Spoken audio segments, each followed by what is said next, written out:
Selamat mendengarkan podcast ini. Sekarang kita melihat tragisnya kehidupan, ya. Tentu bukan tanpa alasan kalau kitab suci menyatakan mengenai fakta kesia-siaan hidup dalam kitab pengkhotbah. Kesia-siaan di atas segala kesia-siaan. Sia-sia terus.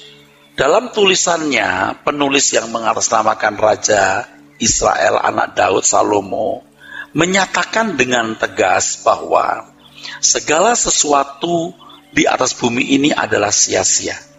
Nah, kata sia-sia itu hebel. Kata sia-sia dalam teks aslinya adalah hebel, yang bisa diterjemahkan beberapa kata dalam bahasa Inggris, seperti vanity, vapor, dan vainly, yang semua berarti sia-sia.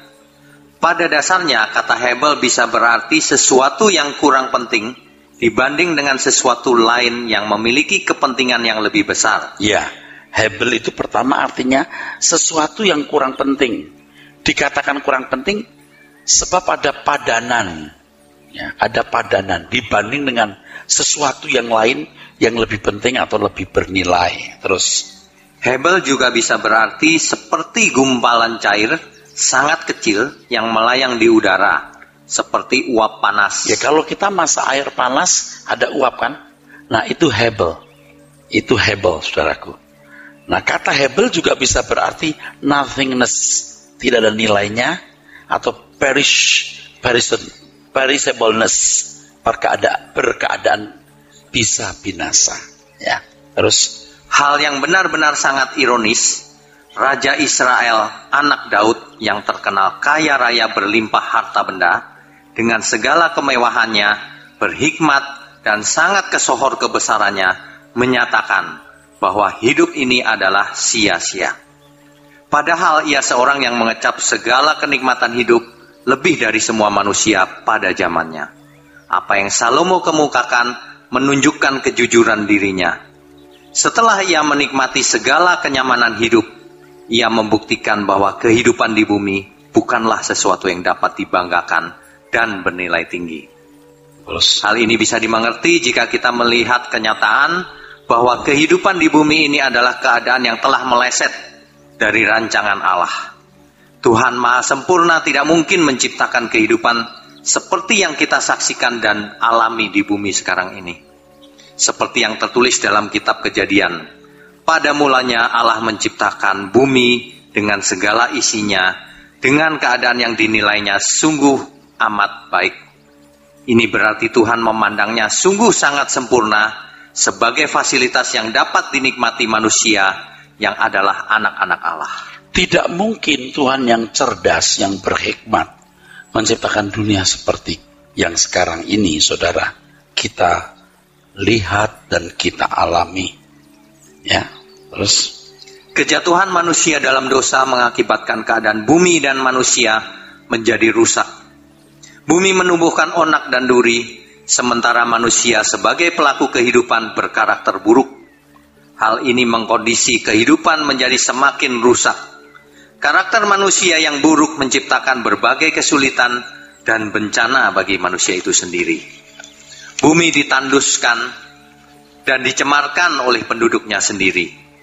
Seperti pembalakan hutan tanpa batas membuat bumi kehilangan paru-parunya, dan berbagai tindakan manusia yang serakah merusak ekosistem buminya sendiri.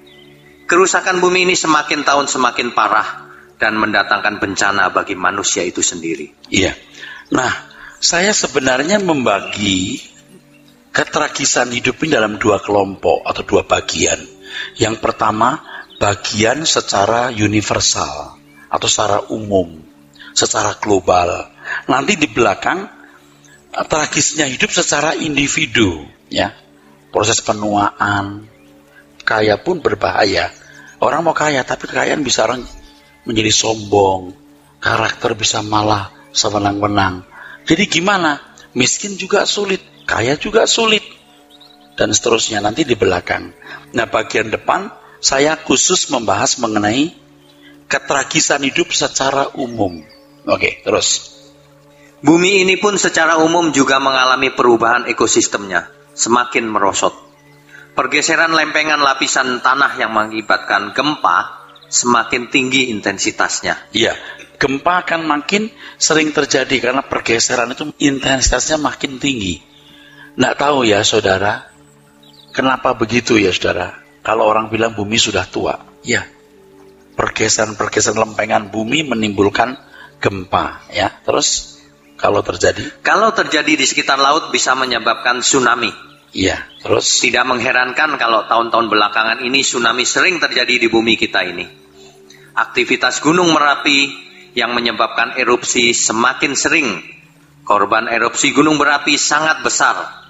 Siklus iklim yang dulu begitu teratur sekarang semakin tidak terprediksi. Mestinya musim hujan masih panas, mestinya panas hujan, begitu. Terus menipisnya lapisan ozon membawa dampak buruk bagi bumi ini, termasuk mencairnya lempengan es di daerah kutub yang akan berdampak naiknya debit air, yang mengakibatkan tenggelamnya beberapa pulau, juga memicu banjir.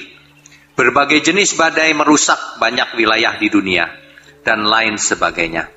Bumi ini akan menjadi tempat domisili yang tidak nyaman dan menakutkan bagi penduduknya. Kan heran, ada badai Katarina, Margarita, badai macam-macam, ya. Dulu tidak pernah ada badai seperti ini, tornado cukup. Sekarang bermacam-macam jenis badai. Ini apa-apaan? Tapi faktanya begitu, saudara. Ya, untung Indonesia tidak ada badai seperti itu. Terus, hari ini kita menyaksikan berbagai krisis kehidupan berlangsung dalam kehidupan semakin ekstrim. Krisis ekonomi global bukan hanya menghantam negara-negara yang sedang berkembang, tetapi juga negara-negara maju, seperti di Eropa dan Amerika. Ketegangan politik semakin meningkat, bukan hanya konflik di Israel antara Palestina dan Israel, tetapi juga antara Korea Utara dan Selatan. Perang saudara di Suriah, Irak, Mesir, Libya, Pakistan, Afghanistan, Nigeria, Sudan dan beberapa negara di Afrika, Ukraina, konflik perbatasan laut antara Cina dan beberapa negara. Ya, seperti dengan Jepang, dengan Korea, dengan Filipina. Oke, terus bangkitnya ISIS. Terorisme semakin kejam dan nekat. Di Afrika, kelompok Boko Haram yang sangat kejam menculik dan membunuh banyak masyarakat sipil yang tidak berdaya dan tidak berdosa. Kalau tidak salah 10.000 orang sudah mati dalam tahun-tahun ini oleh Boko Haram. Saya lihat di internet. Terus di beberapa negara hampir setiap hari ada bom bunuh diri yang menewaskan banyak korban. Konflik-konflik horizontal ini menyebabkan jutaan orang menjadi pengungsi, hidup dalam kesengsaraan. Sesungguhnya semua keadaan ini telah dinubuatkan oleh Alkitab. Kita tidak berhadapan langsung.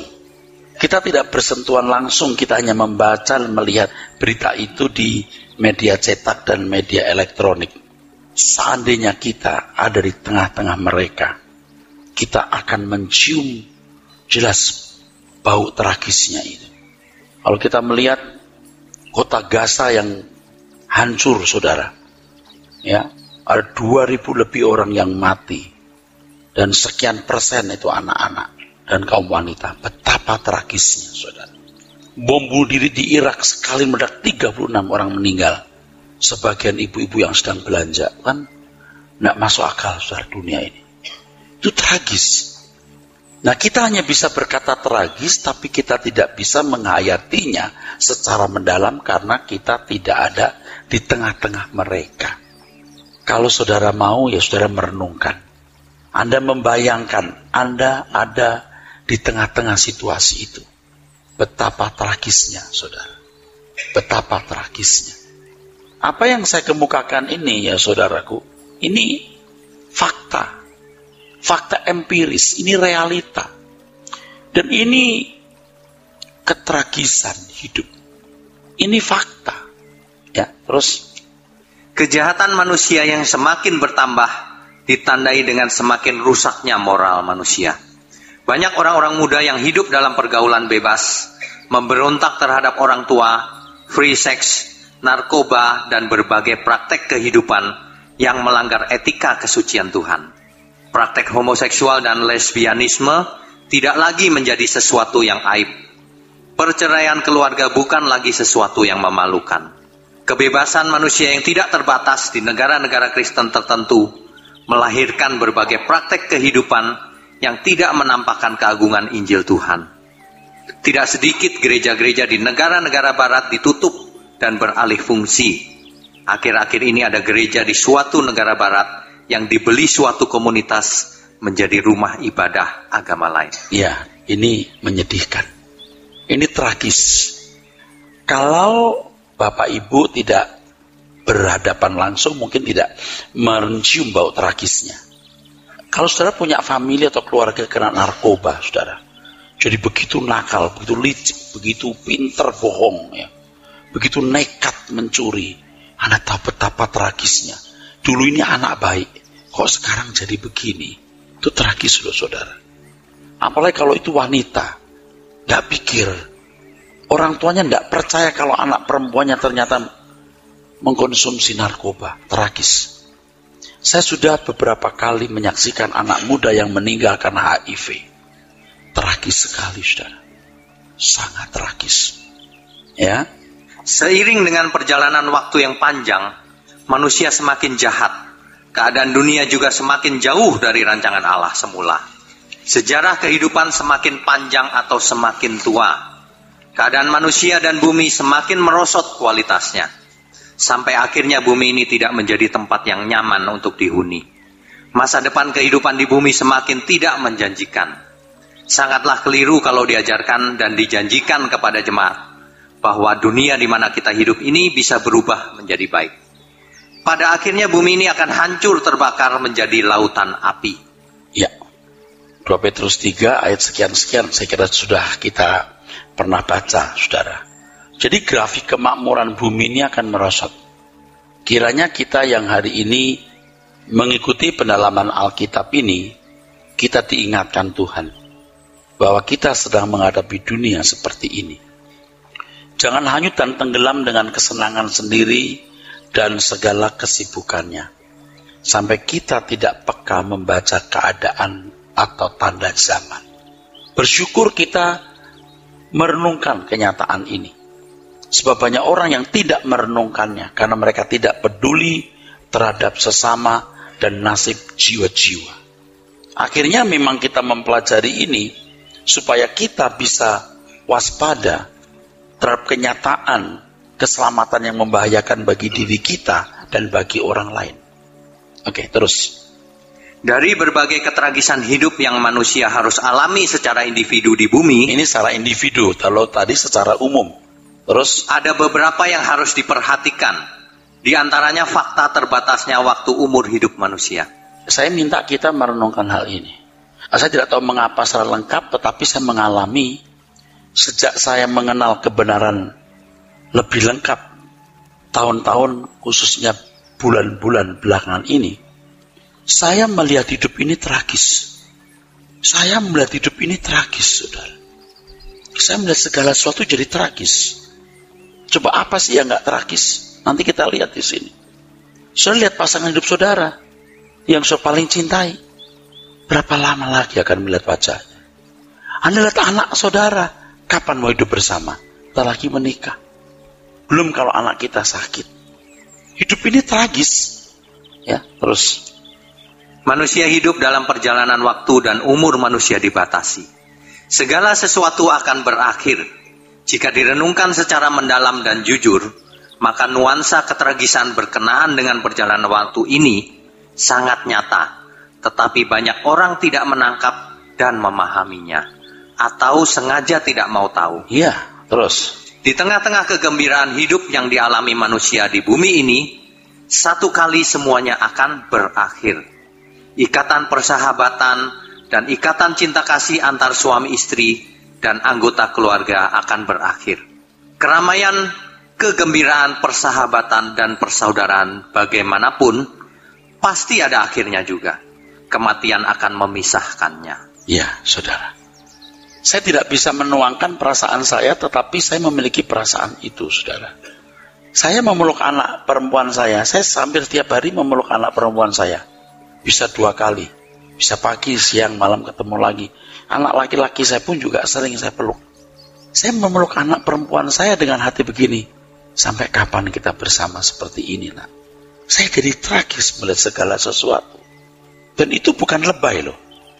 Itu realitas. Itu faktual. Sampai kapan kita bisa ketemu seperti ini? Itu faktual loh, saudara. Nah, orang-orang yang sudah berusia di atas 60 tahun, 65, 70 tahun, tidak mencium ketragisan adanya fakta berakhirnya keramaian, kegembiraan bersama itu. Nah, kalau kita melihat itu sebagai hal yang tragis, kita akan mengupayakan ada satu kehidupan di mana kita tidak akan berpisah lagi. Mau tidak mau fokus kita akan kita arahkan, saudara, kepada dunia lain, dunia yang sempurna, di mana tidak ada perpisahan. Positif, tidak fatalistik, justru itu sangat realistis. Ketika Anda peluk anak saudara atau orang yang Anda cintai, lalu kita mengatakan dalam hati, sampai kapan kita bisa seperti ini? Itu realistis, sangat realistis. Dan banyak orang tidak mau tahu seperti yang saya tulis di sini, atau tidak mau tahu keramaian, kegembiraan, persahabatan, dan persaudaraan bagaimanapun pasti ada akhirnya. Kematian akan memisahkannya. Satu hari saya diminta untuk datang ke satu tempat, saudaraku, yaitu di rumah sakit, di mana seorang bapak meninggal.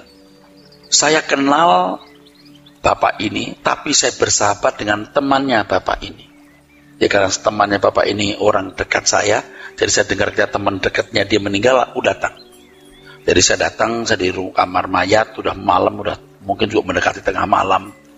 Dokternya saya masih ingat, perempuan datang dengan pakai baju dokter untuk itu, formalin, tapi dokter. Waduh, dia buka mayat udah kayak buka, kayak orang jual itu daging kambing atau kambing. Waduh, saya itu masih ingat saya. Nah, teman saya itu nangis terus. Bapak-bapak, dia menangis. Karena ini sahabatnya. Jadi meninggalnya juga sederhana, saudara. Olahraga, glek, mati. Belum usia 60. Ini nangis terus nih teman saya ini. Jadi ya saya nggak bisa ngomong. Tragis kan, saudara? Nah, pendeta sering menyaksikan hal-hal seperti ini. Ini bapak-bapak intelek, punya perusahaan besar, nangisnya seperti anak kecil. Tragis. Saya pernah ya memimpin acara anak perempuan yang meninggal di kolam renang, baru kelas 5 atau 6 SD, lagi cantik-cantiknya, saudara, baru mau dapat rapot kenaikan kelas meninggal. Jadi waktu saya datang begitu, ya terus betapa sendunya situasi itu. Lalu adiknya yang kecil perempuan dipanggil Cece, Cici, Cece bangun, jangan tidur di sini. Saya di samping, peti mati, hancur hati saya. Cece bangun, jangan tidur di sini. Yang lain udah nggak bisa ngelarang dia, lagi pada nangis. Saya rasa tragisnya. Nggak lama, tantenya, iihnya, dengan nangis bawa rapot, disebut nama anak ini. Ini rapotnya. Tragis, saudara. Tragis. Ya, bersyukur jadi pendeta yang sering menyaksikan hal-hal seperti ini, saudara. Tragis. Dan itu akan pasti saudara alami. Pasti. Ada pasti mengalaminya. Cepat atau lambat. Suami istri yang 40, 50, 60 tahun bersama-sama, lalu suaminya meninggal, itu sering istri udah gak bisa nangis, dia diem gini. Itu saking dalamnya duka cita. Kalau nangisnya masih pinsan-pinsan bisa, tapi kalau sudah tua itu gak nangis, dia diem gini. Itu saking dalamnya. Gak setahun meninggal. Ya, kayak orang stres kan. Kalau orang stres baru stres tuh ngamuk. Kalau stres tinggi dia diam aja gini. Stres dalam tingkat tinggi. Ini duka cita yang sangat dalam.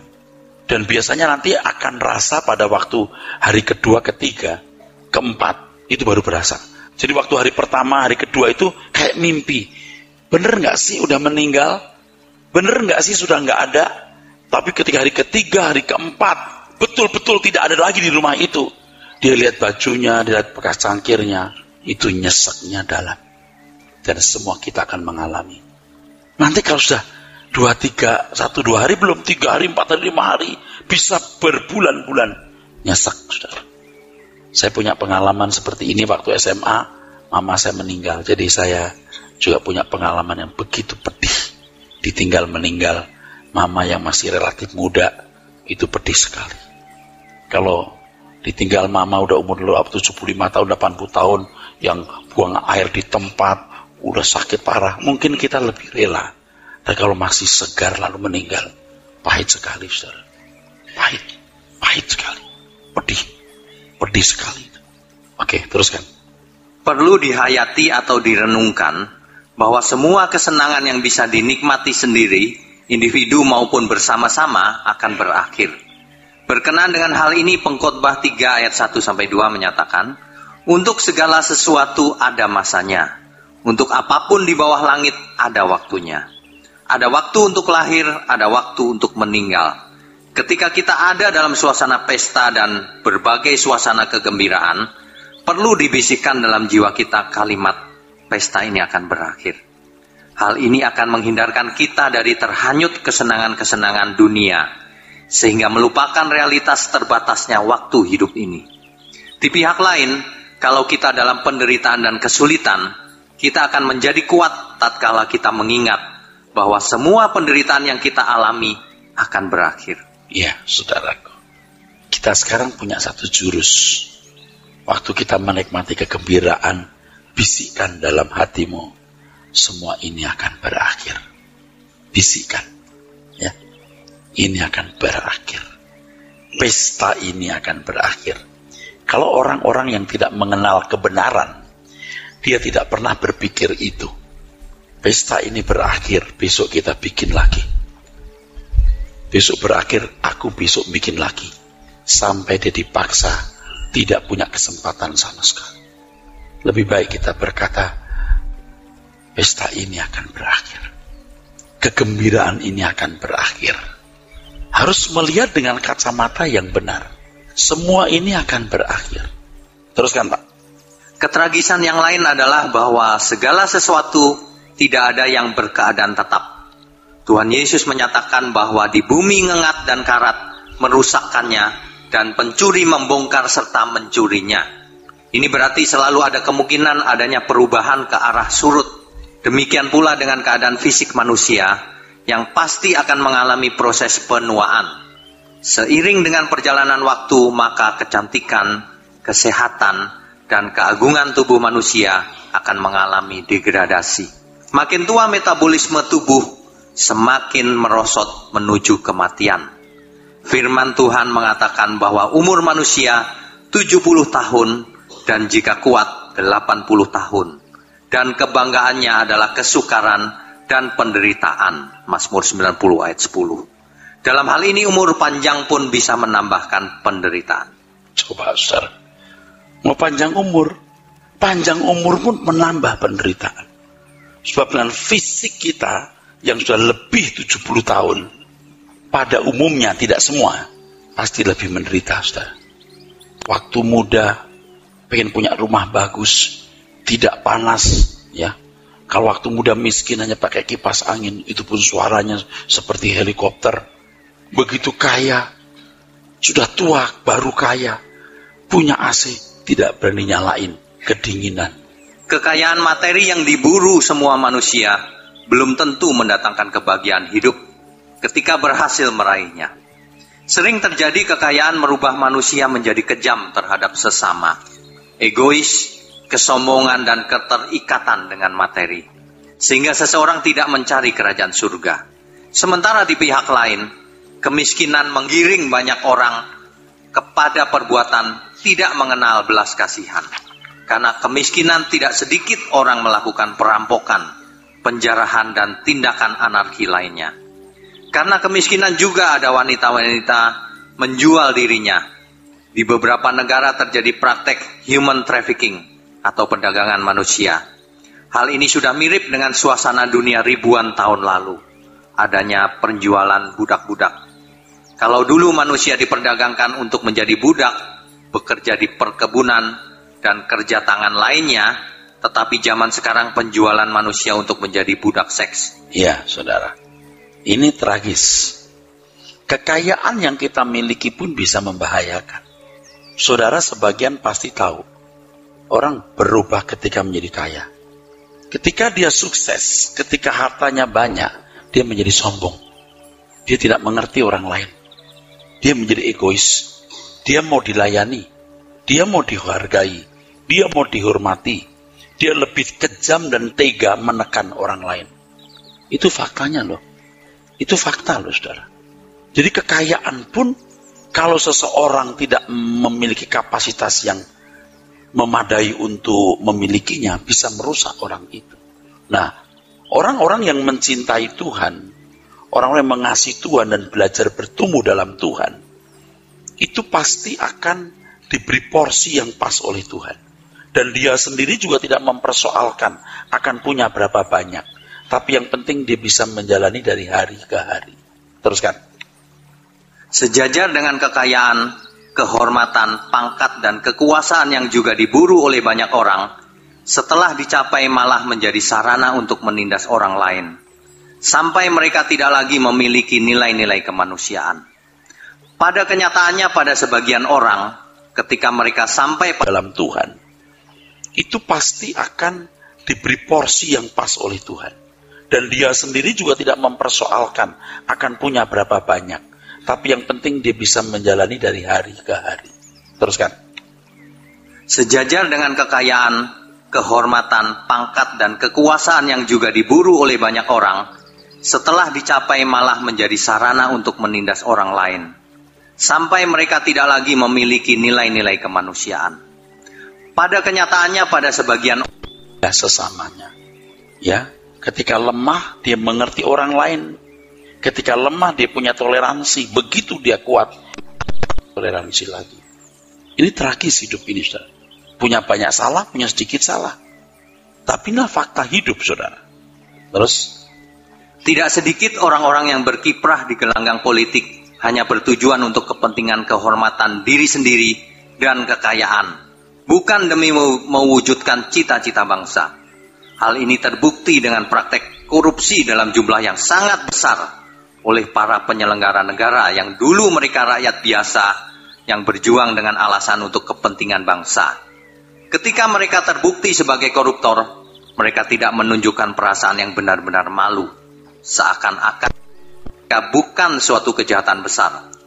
Praktek korupsi sudah merambah, bukan hanya terjadi pada tataran pegawai pemerintah level rendahan, tetapi juga pada para petinggi negara, aparat keamanan, hakim, jaksa, sampai menteri, dan bisa sampai tingkat yang lebih tinggi. Iya, lebih tinggi artinya wakil presiden misalnya, atau presiden sendiri. Terus, peradilan pun bisa menjadi sandiwara. Betul. Maju tak gentar, membela yang bayar. Iya, peradilan pun juga bisa diatur. Terus, kenikmatan makan dan minum pun bisa membahayakan kalau lidah dan cita rasa tidak diarahkan kepada pola makan dan menu yang baik. Faktanya dewasa ini banyak menu yang bisa dikonsumsi masyarakat lebih merusak kesehatan daripada melestarikan kesehatan. Semakin tahun lebih banyak makanan yang tidak sehat. Belum lagi banyak sayur dan buah-buah yang mengandung pestisida, yang jika dikonsumsi maka bahan kimia yang terkandung di dalamnya tidak menguntungkan bagi kesehatan. Belum lagi banyak makan siap saji yang sangat tidak menguntungkan bagi kesehatan tubuh. Di pihak lain, seseorang semakin tua juga semakin tidak bisa menikmati makanan. Selain tidak bisa lagi banyak makan, yang lebih banyak adalah pantangannya. Makan pun salah. Zaman dulu kita kalau beli pisang goreng atau tempe goreng di pinggir jalan, kita nggak mikir. Sekarang kita sudah takut plastik ikut digoreng. Betul nggak? Aduh saudara, ini dunia sudah rusak, benar saudara. Anda mengerti itu? Orang juga kejam dan tega. Obat yang kadarnya katanya 100 mg, ternyata cuma 20 mg. Coba saudara. Obat-obat tertentu yang bisa menyembuhkan sakit kepala, tapi merusak ginjal. Tidak ditulis itu merusak ginjalnya. Mengerti saudara? Memang kepala yang pusing sembuh, tapi ginjal rusak. Obat ginjal sembuh, paru-paru bolong. Loh itu kan betul. Itu benar yang saya ngomong ini. Dulu rasanya kita nggak sakit kayak hari ini loh saudara. Dan orang umur panjang loh saudara. Tapi dunia sudah begitu tragis. Saya bukan nakut-nakuti, itu fakta. Itu fakta. Itu belum malpraktek. Ya. Malpraktek yang juga sudah berapa kali saya dengar. Ya. Mau mengambil batu, usus kebelah. Sudah ketutup. Kenapa jadi sakit? Jadi ternyata ususnya luka. Nggak ada pertanggung jawab. Sampai ada gunting yang ketinggal di perut. Loh, betul nggak? Nah, saudara, kita lebih baik merindukan dunia baru nanti. Yang tidak akan ada dokter operasi yang meninggalkan gunting di perut. Oke, teruskan. Pada akhirnya, semua keberhasilan bisnis, karir, dan apapun yang dapat diraih manusia harus dilepaskan. Semakin banyak yang dimiliki, harta benda dunia, pangkat, gelar, dan lain sebagainya, semakin sakit ketika harus melepaskannya. Iya, makin banyak Anda punya, semakin sakit melepaskannya. Tapi jangan bilang, kalau begitu mendingan saya nggak punya apa-apa. Bukan itu maksudnya. Milikilah sebanyak mungkin, gunakan untuk Tuhan dan tidak terikat olehnya. Terus. Itulah sebabnya, hendaknya kita tidak menggenggam terlalu erat apa yang ada pada kita, supaya tidak sakit jika harus melepaskannya. Betapa sulitnya kita menikmati kebahagiaan di bumi yang semakin tidak adil ini. Kesenjangan sosial menciptakan strata dan pembagian kelompok antara orang yang berlimpah kekayaan dan yang hidup di bawah garis kemiskinan. Kita tidak akan merasa bahagia sementara kita menikmati kehidupan yang nyaman, menyaksikan orang lain dalam penderitaan. Inilah tragisnya hidup. Iya, kalaupun kita beruntung, lihat orang tidak beruntung, kita juga susah, saudaraku. Kita juga susah, saudara. Seperti yang pernah saya kemukakan, malam hari kita naik sedan pulang, udah mendekat jam 11 malam, orang jual jagung masih penuh setumpuk. Kita lihatnya tragis, saudara. Sudah mendekati tengah malam, kita lihat ada ibu-ibu dorong anaknya di gerobak dengan jualannya masih penuh. Kita pikir tragis hidup ini. Kita bagaimana bisa merasa bahagia sementara orang lain hidup dalam kemiskinan dan kekurangan. Ya saudara. Sementara kita sukses dalam studi, karir, bisnis, dan lain sebagainya, tetapi ketika kita menyaksikan kegagalan dan penderitaan orang lain oleh karena korban kesewenang-wenangan, tentu kita menjadi kurang merasa nyaman. Hal ini yang akan mendorong orang yang memiliki beban terhadap penderitaan orang lain berprestasi untuk kesejahteraan orang lain. Jadi kalau kita orang gagal, aku tidak mau gagal, aku harus berhasil. Tapi aku berhasil untuk orang lain juga, bukan untuk diriku sendiri. Amin. Harus ditanamkan ini kepada orang lain. Ya, terus. Faktanya sedikit sekali orang yang memiliki beban seperti ini. Iya. Aku tidak boleh jadi miskin. Aku harus punya duit, aku harus kaya, supaya aku bisa menolong orang miskin. Jadi jangan menyia-nyiakan kesempatan jadi orang kaya. Kerja keraslah, raihlah sebanyak-banyaknya duit, supaya orang yang tidak punya kesempatan seperti kita bisa kita bagi. Teruskan. Pada dasarnya hidup manusia harus menghadapi 3 hal, yaitu masalah, sakit, penyakit, dan kematian pasti. Terus. Masalah, tidak ada orang yang tidak memiliki masalah. Sakit, penyakit. Di dunia yang semakin rusak ini, berbagai epidemi penyakit muncul. Bahkan penyakit-penyakit yang belum ditemukan terapinya. Virus Ebola dewasa ini telah makan korban setiap hari sampai berjumlah ribuan. Kematian pasti akan dialami semua manusia. Sebelum kematian menjemput orang-orang tua, pasti mengalami kerentanan tubuh, yang juga sering disebut sebagai penyakit orang tua. Jadi sebelum kematian menjemput, orang-orang tua pasti mengalami kerentanan tubuh. Mau mati saja udah susah dulu. Jadi kalau makin tua makin sehat, mati kan enak nih. Ini makin tua makin rentan, makin sakit, makin susah lalu mati. Coba gimana coba? Oke, terus. Keadaan dunia seperti ini seperti bunyi lonceng peringatan bahwa kedatangan Tuhan sudah dekat. Sebagai musafir-musafir yang hidup di bumi ini, kita semakin mempersiapkan diri bertemu dengan Tuhan. Kita harus berusaha untuk dapat hidup tidak bercacat dan tidak bercelah. Kita harus melepaskan diri dari ikatan percintaan dunia. Kita tidak boleh berharap dunia bisa membahagiakan kita. Dunia tidak bisa membahagiakan kita. Jangan berpikir kalau ganti mobil, kalau pakai baju ini, kalau rumah saya di sana, aku bahagia. itu rusak. Itu rusak. Jangan berpikir kalau mobilku ini, rumahku jadi gede, tinggal begini, aku bahagia. Rusak. You rusak. Jangan berpikir begitu. Ya. Oke, terus. Harus kita ingat pernyataan Salomo bahwa hidup ini adalah sia-sia. Sebanyak apapun harta kita, setinggi apapun prestasi kita, dan sepuas apapun daging kita, makan, minum, dan seks, semua terbatas dan akan berakhir. Inilah kesia-siaan. Kalau suatu hari nanti kita dijumpai oleh Tuhan, kiranya kita berkeadaan berkenan kepada Tuhan. Untuk itu perjalanan sebagai musafir adalah perjalanan mempersiapkan diri menjadi manusia Allah yang berstandar Tuhan Yesus Kristus. Sementara itu kita harus berusaha untuk menyelamatkan sebanyak mungkin jiwa-jiwa ke dalam kerajaan surga. Untuk ini kita tidak boleh menyayangkan tenaga, harta, dan segala sesuatu yang ada pada kita demi kepentingan kerajaan surga. Kalau dunia ini semakin bergoncang, kita bersiap untuk diungsikan ke dalam kerajaan Tuhan Yesus Kristus. Kita menantikan Dia datang menjemput orang-orang salehnya. Kiranya kita termasuk orang saleh Tuhan yang dilayakkan masuk ke dalam rumah Bapa sebagai anggota keluarga kerajaan. Maranatha. Amin.